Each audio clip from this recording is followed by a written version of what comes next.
Hey Midwest Conference fans, I'm Peyton Tabor here on Midwest Conference Media Day, and right now I'm joined with Lake Forest College head football coach, Coach Cat. Coach, thanks so much for taking the time to meet with me. Peyton, great to spend more time with you. It's exciting. Absolutely. So, Coach, last year you finished 9-2 overall. What were some of your highlights of the season? Yeah, I think there were a couple of big ones. First, we had our first regular season loss in a couple of years, and so our guys bouncing back the next week for another win. You like to see that testament in character, and then closing out the season strong against Monmouth and the University of Chicago to get ourselves back to the NCAA playoffs for the second time. To me, that's always a highlight. We did it last year differently than 21. There was injuries, and so we had no injuries in 2021. In 2022, we had a lot of them, and so to be able to keep that same level of success during that time, again, testament to the players and kind of where our program's at right now. Absolutely, that's great to hear. Coach, what was your focus this offseason to help your program take another step forward this season? Yeah, I mean, we spent a lot of time going through some of the granular details of our program. I mean, I've been here for 18 years now, and so one of the things that's kind of unique is that we've been doing certain things the same way for a long time, but other things we've had massive changes. This year was looking at practice plans. Were there things we wanted to do differently, scheme-wise? Were there things we want to do differently? And then going out and researching those with the right people. We brought in probably 7 or 8 coaches to come in and talk to our staff just on their areas of expertise, whether it was special teams, whether it was offense, defense. We really wanted to start looking at everything we're doing, get outside eyes on it to make sure we weren't getting complacent, after the recent success. Yeah. Coach, what players do you want to see step up both on the offensive and defensive side of the ball to continue your success this season? I'm fortunate. We've got so many returning talented players. I mean, 2 All-Americans in A.J. Jackson, Dante Esposito, a couple of real strong leaders and all-conference players, and Justin Elby and Alex Bendler on the defensive line, Javen Quinn, who's a multi-year team captain, a middle linebacker. There's so many guys coming back that have proven themselves in the conference that's really an exciting piece for me. There are going to be some young guys that you really want to see step up, and then, with Trey Stewart at quarterback, getting back to that all-conference level play that he's been at, first and second team over the last couple of years. But I think to me, the group of guys that we have at the running back position, someone's going to have to establish himself. With Damon Bonds and Armani Brown graduating, somebody has to become that next guy, or multiple guys have to fill that void because we like to run the ball. So somebody's got to be good in that spot. Coach, you talk about all the guys you have returning. You've got 9 fifth-years returning this year. How did that impact your offseason? It impacted a lot of ways. First off, let's talk about how it impacted recruiting. All of a sudden, we had less space and less lockers for guys, so we need to decrease our recruiting, imports and things of that nature. But then I will tell you the leadership component. So many of those fifth years who are guys that are first-team all-conference players or beyond that missed games towards the end of the year due to injuries. AJ only got to play in 1 game last year. Justin Elby had some injuries over the last couple of years. Seeing those guys totally focused to get back and want to have a better last game of the year, they were kind of driven by that North Central loss. Javen missing most of that game due to illness. Just trying to get those guys back and healthy really helped. But their leadership, their familiarity with how to go through an off season, it really gave you a second senior class to help the freshmen and sophomores come along. And I think that having those groups of guys in there really made a big difference. The competitiveness that was there was something that was pretty exciting. And I think for a lot of our young guys, to see how important it was for those guys to come back for that 5th year, it motivated them at an even higher level. Success of a conference championship is great, but we want more than that. And so I really thought that was pretty special. Yeah. Coach, who's a player that maybe we don't know by name or by stat that you see making a big difference this season? I think that one guy that will stand, 2 guys. On offense, Jake Costries. So we had Alan Hansen was our starting tight end last year. Jake was out there in our 12 personnel. And I think that he's probably the most complete receiving tight end that we've had during my time here. It's about now adding some of the, continue to develop in the run game. I think he's a guy that maybe by name didn't have the stats for people to notice. And then at linebacker, and he was second team all conference, so it almost feels like a bit of a snub. But Nick Reek, I think, is a guy who's going to be an explosive player out there in the perimeter. We ask him to do a lot of different things as our nickel back. And so he's a guy that I think that, this year is a guy that people will notice both because of the plays he makes, but it's those plays his positioning prevents a play, that there's maybe a ball not thrown there because of what he's doing, that I think that kind of goes underrepresented. Yeah. Coach, you and your team are coming off back-to-back championships in the conference. How have you managed to kind of fight off competition to get both of those championships and get a playoff berth? the players are a big part of that, right? If you look at our starting lineup from 2021 and 2022 and what's going into 2023, there's not a lot of differences. The players at the offensive line have been together since the COVID spring. Like you look at Ian Ramey and Braxton Madison, they've started next to each other since that COVID spring. You go to the wide receiver group with AJ being out there, and there have been different guys moving in and out of the slot positions. But people have contributed defensively. That defensive front four, they've been together for a really long time, and there's just that their growth hasn't stopped at being satisfied with just winning a championship. I think one of the things that we talk about is that Kaizen mentality, that you have to build upon what you did today. You have to put that money in so you can build it tomorrow. Well, it's that same thing with our guys. They've just now had an extra year of continuing to do that, and their desire wasn't satisfied with the conference championship. The number of guys that were in the weight room the Monday and Tuesday after the North Central game last year, it was unbelievable. And that was just not with coaches, just on their own, because they know that there's more to come.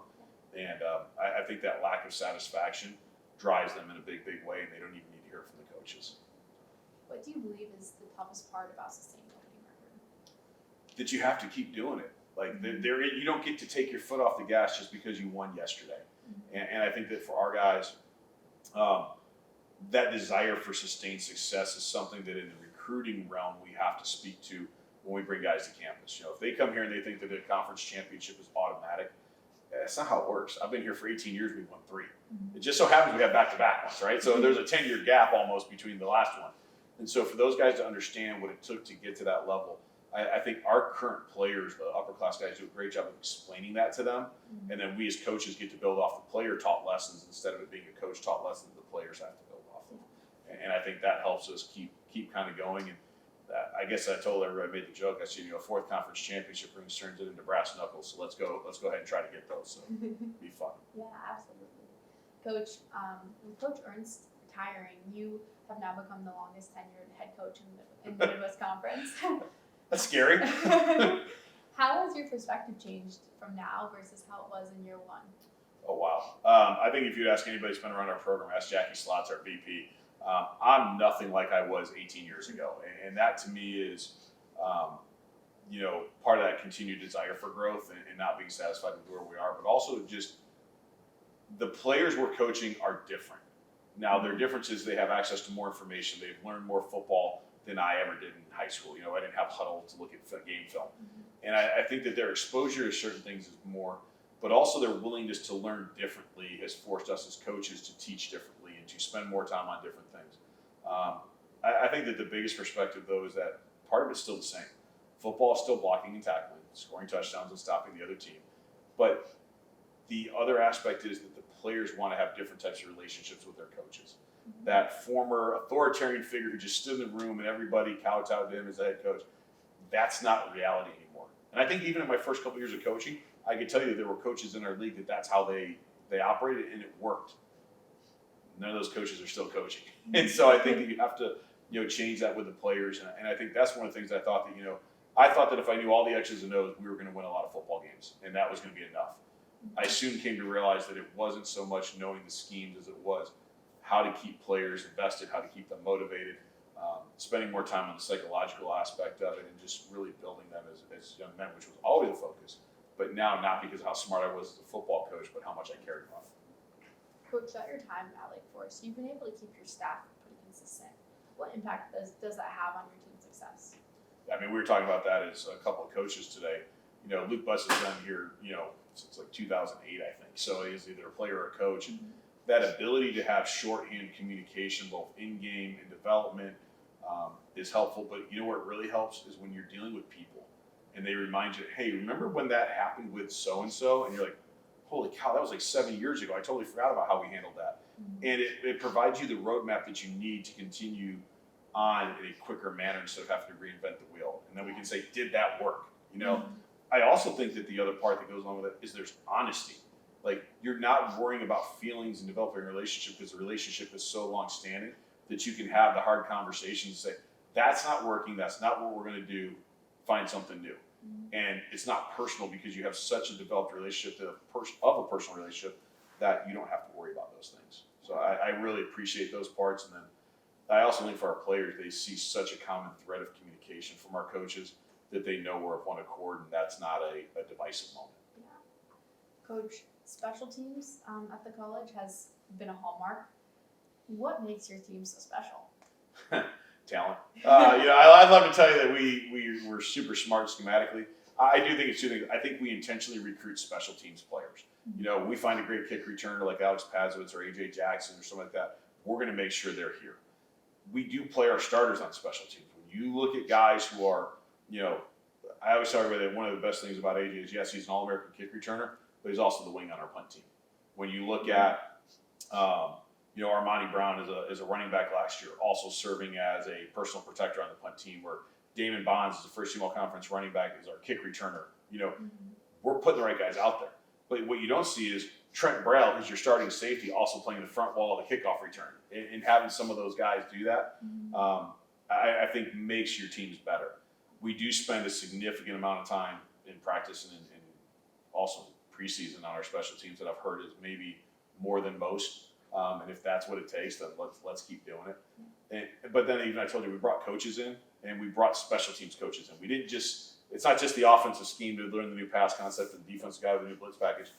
Bringing in special teams coaches, one of whom really helped us with, looking at things a little bit differently and trying to continue to grow and not be confident just because we've been successful, it was going to continue. Yeah.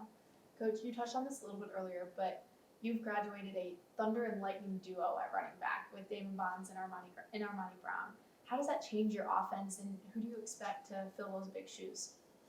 Wow, filling those shoes will be tough because they really were super talented, and finishing third and fourth in the conference and rushing last year was an impressive feat. I don't know that our offense changes a ton. Maybe how we stress it and who's doing it might be a little bit different. Yeah. We have talented running backs, whether it's Jace Knudsen, Mal Chun.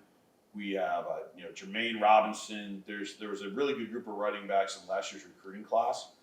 We also have some in this year's recruiting class. We've got a couple of freshmen, Taylon Goodwin, Vance Cooper. I'm probably forgetting one or two in the moment, but there's a really good group of running backs who saw the opportunity to come here to replace those two guys. And I think that was very appealing to individuals during the recruiting process, unlike maybe some other positions where we're returning the fifth-year guy and everybody's like, I don't want to go be a backup behind that guy. I think at the running back spot, it was very attractive to come to Lake Forest last year, and I think you'll see some of those young players make an impact as we kick the season off. Yeah. Coach, last question I have for you today. It's actually from Frank Rossi, who's co-host of D3 Football in the Huddle. The mayor. We love the mayor here in the Forest. So he wants to know, he says, 2022 was a season of mixed emotions for the Foresters, with the loss to Ripon mid-season being a blow to the team's winning streak in conference, the eventual win of a playoff berth being a high point, and then the draw of North Central and the results of that game obviously being a little bit more of a disappointment. What has been your message to the guys returning for you this season who remember those highs and those lows? Yeah, the highs and the lows are part of life. And so the real message to those guys is, here's your life lessons where it didn't cost you a job, didn't cost you a relationship, you got to experience in a loving environment with your teammates and coaches. Yeah. Now, was it more fun to be at those upper levels or the lower levels? And can we as a collective identify ways to stay more consistent at that upper side? I don't know that a loss was a mixed emotion for us. Eventually a streak's going to end, right? We didn't want it to end that day. We learned some lessons from it, and that loss probably propelled us as the season went towards the finish line to win a couple of really important games against Monmouth and U Chicago. The playoffs, it's always an honor to be in the playoffs. Who you draw in the playoffs is so much geographically based that we're going to play who we have to play. And we played the best team in the nation. 2 out of the last 3 national championships reside in Naperville, those trophies. And they're a very talented team, and we got to play them and see what it takes. And I think especially for our injured guys who were starters, their desire to come back and not have that experience again. And some of them literally told me they felt like they let the team down by not being able to play. Well, injuries are what they are. You can't play from certain injuries. Let's do what it takes to stay healthy. Let's do what it takes to be prepared, and let's find a way to win that first round playoff game. It's really the next goal, right? Like, win a third conference championship, play in week 11, find a way to get that victory over whomever we play in that last game or the 11th game. You talking about some of those injured guys leads me into the second part of this question: is what impact will AJ Jackson play as long as he remains healthy in trying to get your team a 3-peat into the playoffs? Well, he's a really talented player. And last year, I think the best part for our team was they won a conference championship without AJ on the field after the first game. Like, he didn't play in a conference game last year. They were still able to be successful. There are a number of guys coming off injuries like AJ, Ian Ramey, who missed the last 3 games with his elbow, Andy Mestre, who was our starting center. Like, those are 2 all-conference offensive linemen that weren't there on the field the last couple weeks of the season. For us, AJ's explosive because he can impact in the offensive end as well as in special teams, and that's what makes him unique. But those other guys are just as meaningful and impactful, and it's on us as coaches to make sure that we have the ability to have that next man up ready. But man, when you've got that kid that's a 3-time All-American, it makes my job easier as a play caller. Yeah, absolutely. I bet. That's actually all I have for you today, Coach. I really appreciate you taking the time to meet with me one last time, and I wish you the very best of luck this season. Thanks so much, and good luck with your new job, and congratulations on graduating. We're going to miss you around here. Thank you. I'll miss you guys too.